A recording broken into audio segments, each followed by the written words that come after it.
porque te has congregado en algún lado. Amén, aleluya. Si tú estás vivo todavía espiritualmente, es porque tú te has alimentado de la palabra de Dios. No todos tenemos el hábito de escuchar CDs de predicadores. Muchos tienen ese hábito en casa y se alimentan y quizás no puedan estar de la iglesia, pero aún así necesitan donde congregarse, estar a solas con Dios. En su cuarto lo podrán hacer, pero no es lo mismo el compromiso que venimos a hacer aquí en este lugar. Le damos 1 hora o 2 horas al Señor para Él, exclusivamente para Él. Y olvidamos lo que dejamos allá en la casa o en el trabajo, donde quiera que vengamos. Olvidamos todo y nos centramos en este lugar. Y eso no lo puedes hacer en tu casa.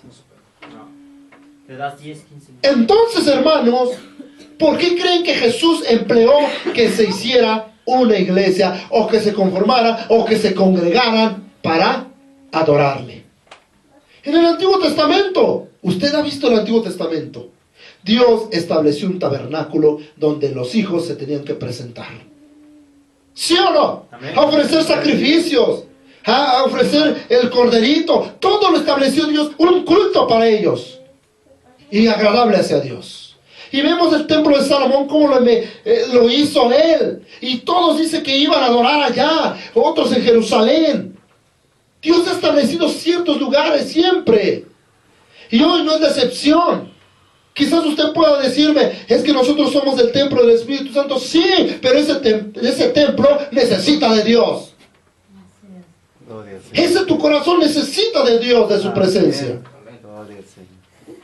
Entonces, hermanos, este texto que estamos leyendo, de Hebreos 10, 23 al 25, nos está estimulando o nos exhorta a hacer con el fin de estimularnos al amor y las buenas obras. Yo te pregunto, ¿en tu casa practicas las buenas obras? Vean lo que dice: y considerémonos los unos a los otros para provocarnos al amor y a las buenas obras. ¿Cómo provocas tú a tu hermano a las buenas obras? Hay hermanos que ya tienen mucho tiempo y predican de lo mejor, oran de lo mejor, y hay hermanos que dicen, yo quiero ser como este varón. Tú lo estás provocando para las buenas cosas.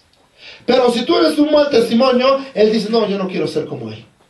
Pero si tú estás haciendo cosas buenas, yo quiero ser como él. Algún día me voy a esforzar. Y tú lo estás provocando para las buenas cosas. Dale la gloria a Dios. No lo vas a la persona que está allá afuera o que esté allá, no lo vas a provocar allá afuera, ¿sí? Allá no va a aprender de esas cosas. Lo va a aprender aquí, dentro de la iglesia. Entonces tenemos que considerarnos los unos a los otros para provocarnos al amor y a las buenas obras. Pero ¿qué dice el versículo 25, hermanos? ¿Qué nos dice? No dejando nuestra congregación, como algunos tienen por costumbre. ¿Cuántos acostumbrados hay aquí de que cada que pueden vienen a la iglesia, de repente no vienen, de repente sí, y luego ya no vienen, pasa 2, 3 meses? Eso ya es una costumbre mala, hermanos. Hay buenas costumbres, dice la Biblia, pero eso es una costumbre mala de aquellos creyentes que dejan sus congregaciones como ya lo tienen por costumbre. Bueno, hace 15 días no fui, pues ahora voy a ir dentro de un mes. Y así, ya hasta planean cuándo van a venir. Ya hasta planean cuándo van a ir a la iglesia.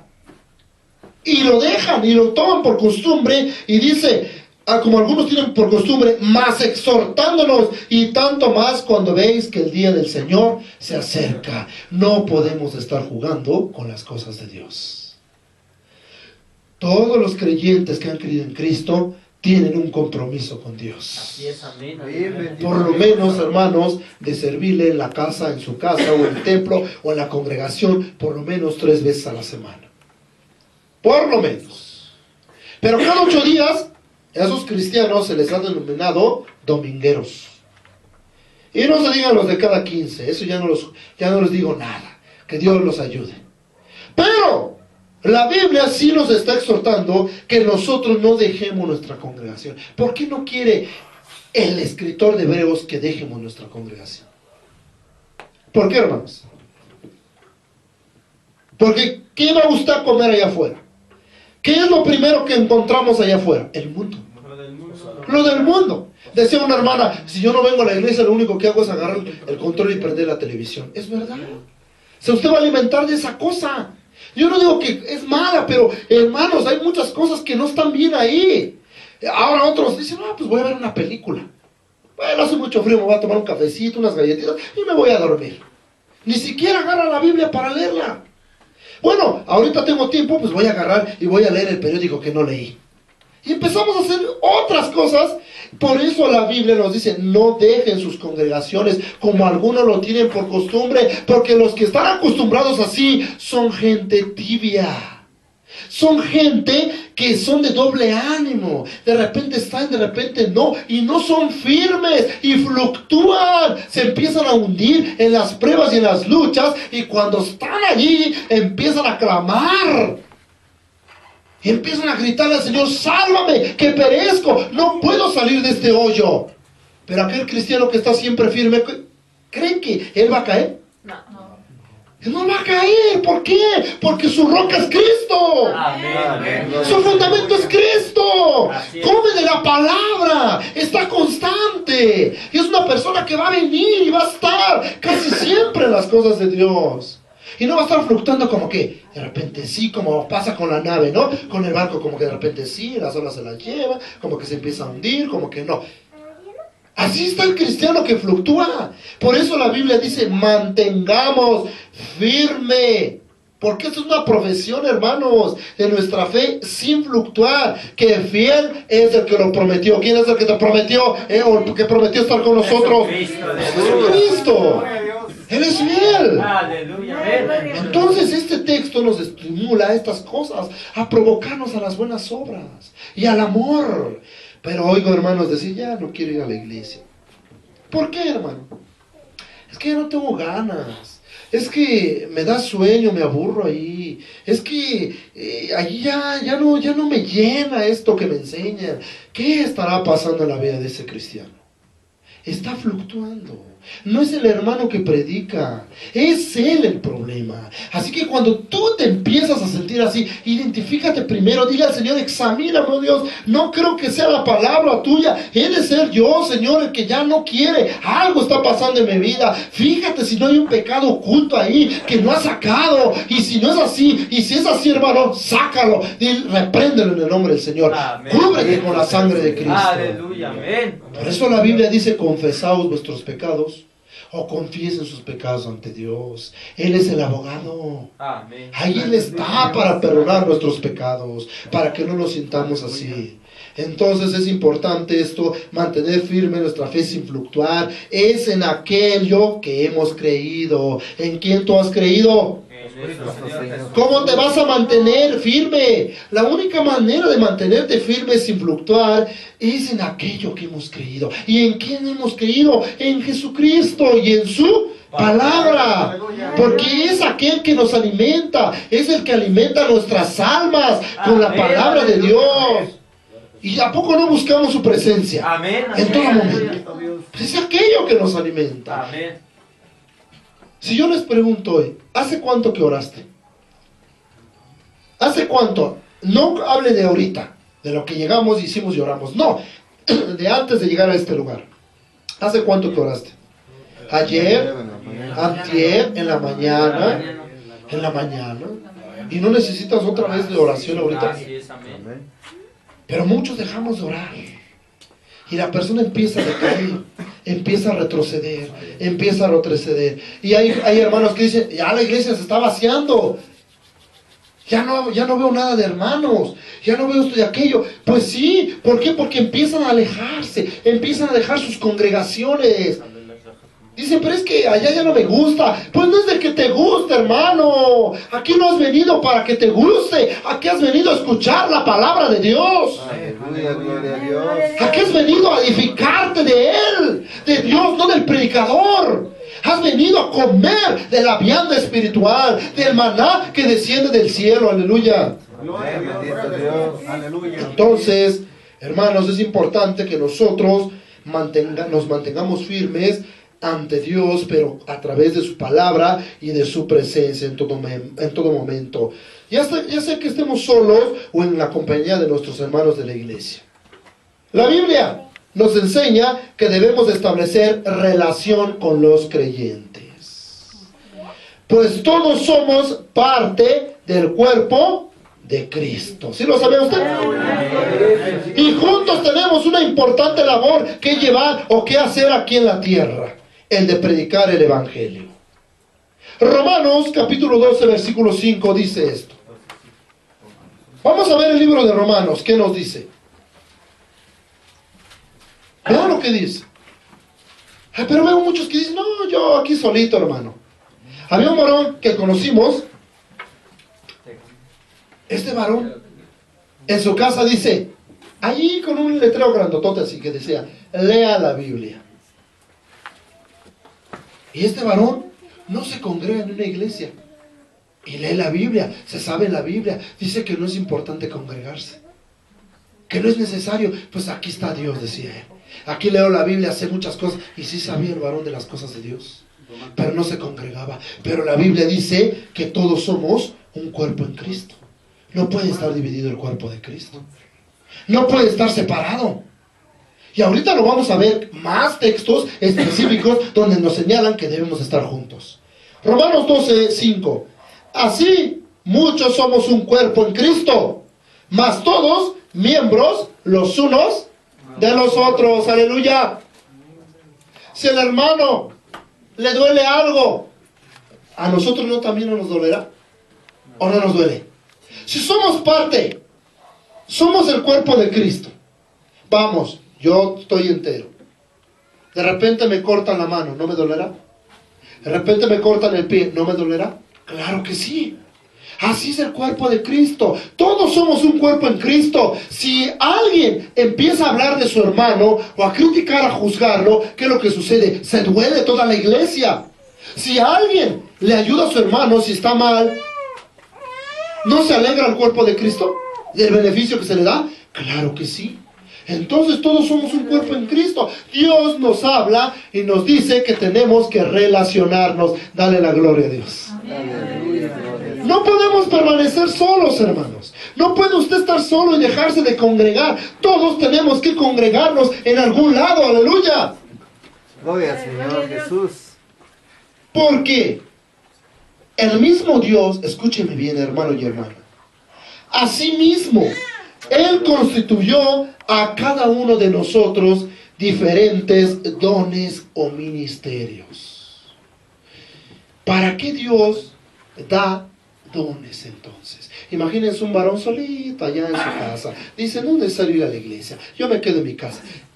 ¿Cómo va a saber que tiene un don? A ver, vamos, tiene el don de sanidad. ¿Y a quién va a sanar? Si está solo. Al menos que vaya a la calle a predicar y a sanar a alguien.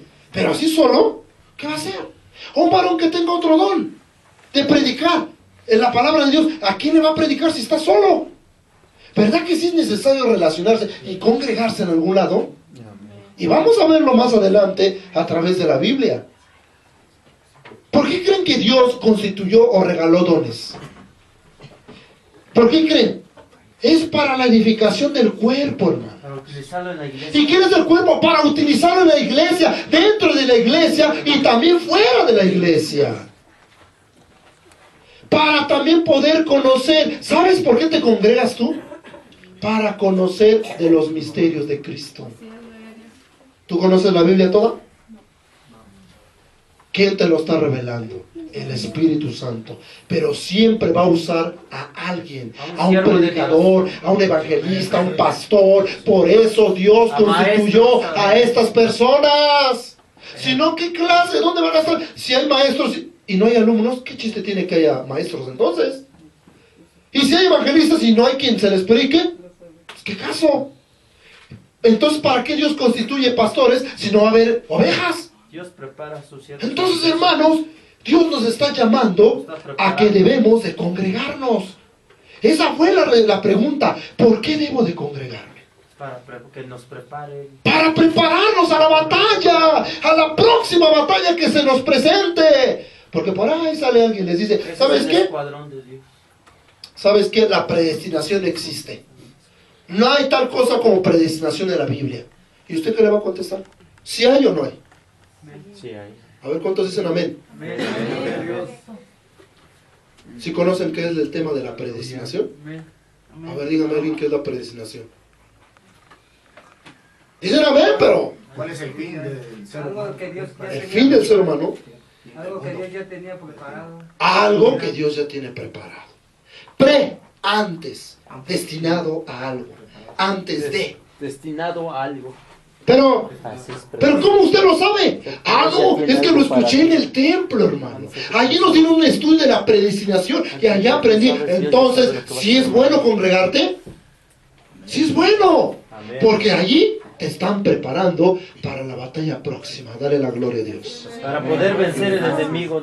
Y entonces, hermanos, es para poder conocer, para saber, entender los misterios de Cristo. Aleluya. Así es, amén. Y esto lo vamos a encontrar en el libro de Efesios. Vamos a buscar el libro de Efesios. Efesios capítulo 4, versículo 11 al 13. Efesios capítulo 4, versículo 11 al 13. Alabado sea nuestro Dios. Vean lo que dice. Pongan mucha atención, hermano. 4, 11 al 13. Y él mismo dio a unos, ¿qué les dio a ver? Apóstoles. Apóstoles, enviados, es lo que significa apóstol, enviados. Y otros, profetas. Y a otros, evangelistas. Y a otros, pastores. Y otros, doctores o maestros, que es lo mismo. 5 clases de instructores o ministerios. Recuerdo un día que estaba platicando con un joven. Y yo le decía que estaba yo estudiando clases de teología. Y me decía, ¿pero para qué vas a estudiar? ¿A poco dependes de los hombres? Cuando la Biblia dice que el Espíritu Santo nos iba a enseñar y nos iba a guiar a la verdad. Decía él, así tan soberbio, yo no necesito de hombres para aprender. El Espíritu Santo me está enseñando. ¿Y sabe qué le dije? Le hice la pregunta, ¿te estás congregando a algún lado? Claro que sí. Entonces deja de ir a congregarte. Ya no te congregues, por favor. Ah, no, ¿por qué? Pues no necesitas de nadie. No necesitas de nadie. Porque el Espíritu Santo te está enseñando. Entonces, le cité este versículo, este capítulo. ¿Para qué Dios constituyó a estos hombres entonces? ¿Para nada? No. ¿Para que estuvieran de lujo nada más? ¿Para que aparecieran en el libro de Efesios? No, para capacitar. Para capacitar a las A ovejas. las ovejas. Y hoy en día este varón ya no está en la iglesia, se retiró. Se fue, retrocedió y ya no está en la iglesia. Vean, hermanos, vean nada más, por creerse o por malinterpretar la Biblia. Por mucho que el Espíritu Santo, y tengan cuidado, vean, oigan bien lo que estoy hablando. Por mucho que usted ore, ayune y usted diga que recibe revelación del Espíritu Santo, usted va a necesitar de un maestro que le enseñe humano. Por mucha revelación que tenga, no se fíe de tantas revelaciones, porque así le pasó a los mormones, a José Smith. Vean lo que se le pareció al ángel Moroni y vean su religión tan grande ahora que tiene. A los adventistas del séptimo día, sabáticos de Elena White. Vean cómo está la gente acepta los relatos de Elena White, de los adventistas sabáticos. Aceptan tal y cual mejor que la Biblia, por creer en sus líderes. Por creer, hermanos, que es una visión el que le llevó a esta persona a hacer esto. Por mucho, hermanos, que usted, Dios le revele, Necesitamos ser enseñados. necesita usted de maestro. Así es. Por eso Dios. Por eso Dios constituyó apóstoles, profetas, evangelistas, pastores y maestros o doctores. Así que es importante que nosotros nos congreguemos. ¿Para qué? Para aprender.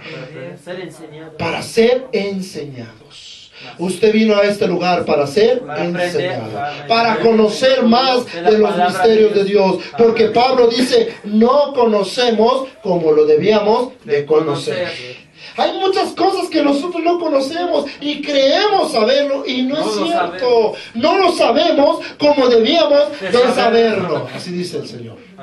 Así que tengamos cuidado, hermanos. Yo no estoy jamás delegando el poder del Espíritu Santo. No, el Espíritu Santo capacita, regenera, convence, pero siempre utiliza a siervos de Dios. Siempre utiliza personas ungidas con el Espíritu Santo para que de aquí se desprenda y les hable a ustedes y ustedes sean enseñados. Bendito sea el nombre de Jesús. Porque si hoy les pregunto de alguna cita bíblica hoy y les digo, hermano, dígame qué significa este libro, el hermano va a decir, no sé. O yo les pregunto, ¿qué significa? Vamos por ejemplo nada más, ¿qué quiere decirnos o darnos a entender un texto así específico? Vamos, este que estamos leyendo, el versículo 12 de Efesios 4:12. A ver, ¿qué quiere darnos a entender? A ver, los que leen la Biblia, los que saben algo de la Biblia. 4:12, ¿qué dice? A fin de perfeccionar a los santos para la obra del ministerio, A ver, para la edificación del cuerpo de Cristo. a ver, ¿qué significa esto, hermano? ¿Qué quiere decirnos? Para prepararnos y estén capacitados para predicar, tengan una sabiduría, que sepan ¿Y cómo usted le entiende a la Escritura? ¿Cómo es que lo comprendió así? ¿Quién le está diciendo esto? que tengan una sabiduría. Sí, pero ¿quién se lo está enseñando ahorita? El predicador. El predicador, pero aparte, el Espíritu Santo. Porque algo de ahí vino, lo que inhaló, lo que está en la palabra, usted está entendiendo. Pero finalmente, si usted fuera alguien de afuera, usted no lo entendería.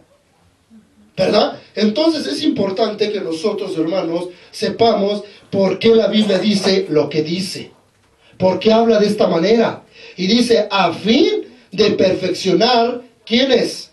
A los santos, para la obra del ministerio, para edificación ¿de quién? Del cuerpo de Cristo. Así que, hermanos, es necesario que tú aprendas de alguien, porque es para perfeccionar a los santos. Si no, ¿cómo? ¿Quién te va a guiar a hacer lo que haces? ¿O quién te ha guiado a hacer lo que haces hasta el día de hoy? Si no fuese por un maestro. Exactamente. Tiene que ser forzosamente. Pero claro que ese maestro es utilizado por el Espíritu Santo. Ahí es donde el cristiano también debe de saber discernir. Bendito sea el nombre de Dios, porque aunque haya falsos profetas, pero creo que, hermanos, usted como iglesia debe de aprender ya a diferenciar entre lo bueno y lo malo, qué es de Dios y qué no es de Dios. Ahí también entra el discernimiento del Espíritu. Bendito sea el nombre de Dios. Así que, ¿verdad que es importante congregarnos? ¿Qué dice Hebreos 10:23? No lean, ya lo acabamos de leer. No te dejes de congregar. No dejando de congregarnos. No dejando de congregarnos como algunos lo tienen por costumbre. ¿Cuántos ya están acostumbrados a ir cuando quieren? Y no lo digo por ustedes, yo no lo sé. Dios conoce sus corazones. Yo no me meto en la vida de nadie. Pero el Espíritu Santo dice que no lo hagan como lo hacen los demás, por costumbre. Cada que pueden van a la iglesia. Cada que pueden asisten. Cada que pueden. Y lo más triste, hermanos, que he visto en la iglesia, cuando se habla de estudio, casi nadie viene. O casi nadie va. Y por eso no aprenden. Pero eso de hablar de cultos, yo he visto iglesias que se llenan cuando hay cultos. De alabanza, de adoración. Eso sí nos encanta, alabar y adorar a Dios. Pero para estudios, no queremos. ¿Por qué será? Y luego cuando viene gente que nos está enseñando doctrinas falsas y lo aceptamos y nos engañan. Y decimos, híjole, creo que tiene razón esta persona. Porque no estamos firmes. Y la Biblia dice, mantengamos firmes nuestra fe sin fluctuar. ¿Cuántos han fluctuado? ¿Cuántos han desmayado? ¿Cuántos han retrocedido atrás? Entonces, hermanos, esto es para perfeccionarlos. Por eso te congregas. Por eso vienes a escuchar la palabra de Dios, para perfeccionar a los santos, para la obra del ministerio. ¿Tú qué sabes si Dios te va a dar un ministerio? A ver, dime. Ya te dio su Espíritu Santo. ¿Qué dones tienes? A ver. No lo sabemos. ¿No sabes? En Corintios 14 lo lees y posteriormente ya vamos a empezar a dar estos mensajes sobre los dones espirituales, porque es importante para que usted sepa qué don tiene. A ver, ¿cuál es su don, hermano? Muchos tenemos el don de servir. ¿El don de servir? Vamos a trabajarlo como ministerio, porque es servicio. ¿Qué don? De lo que habla Corintios 14. Don de sanidad. De sanidad. ¿Alguien tiene aquí don de sanidad? ¿Don de ciencia? ¿Cuál es la de ciencia? Conocimiento. Conocimiento ¿Conocimiento de qué? de la palabra. De la palabra de Dios. ¿Ha usted visto predicadores elocuentes en la Biblia? Que se saben la Biblia al derecho y al revés, como dicen vulgarmente. Y usted dice, ay Dios mío, pues qué capacidad. Pues ¿dónde estudió este varón? Sí. Pues que ese es don de ciencia. Pero también el otro don de ciencia también se interpreta de esta manera. Alguien que conoce ciertas cosas de otra persona. ¿Sí lo sabía usted? Por ejemplo, yo miro fijamente a este hermano y yo me doy cuenta que algo tiene. Y sin que él lo sepa, yo voy y le digo, hermano, usted tiene esto. Así como lo supo. Ese también es parte de el conocimiento que nos da Dios cuando traemos ese don. ¿Sí entiende? Ahora, hay muchas cosas que podemos aprender, hermanos, pero usted, ¿cómo sabe usted si tiene algún ministerio? ¿O Dios le va a dar un ministerio? ¿Se desarrolla usted en algo? Cuando ora por los enfermos sana, o cuando va a predicársele, como que se le sale mucho de predicar, y si las almas escuchan, a lo mejor eso es su regalo, o eso es su talento, su don. No vaya a ser como una persona que tenía muchas mujeres y decía que tenía el don de Juan, o don Juan. No, eso no es un don, eso es un pecado. Entonces, es importante que nosotros sepamos esto, porque estos que están aquí como maestros están enseñándoles para que ustedes se perfeccionen para algún ministerio. ¿Usted cree que Dios no lo va a usar en algo? Así es, amén. Amén. Vaya a decir como una hermana que decía, a mí Dios me usa pero para dormir. Hay muchas hermanas que les gusta dormir. Hay otras que les gusta platicar. El don de lenguas, dice, pero de hablar mucho. Las hermanas o comunicativas, don de lenguas. También hay hermanas que tienen lenguas, lenguas. Entonces, pero es para perfeccionar, por eso vienes a congregarte, para así, hermanos, poder estar listos para salir al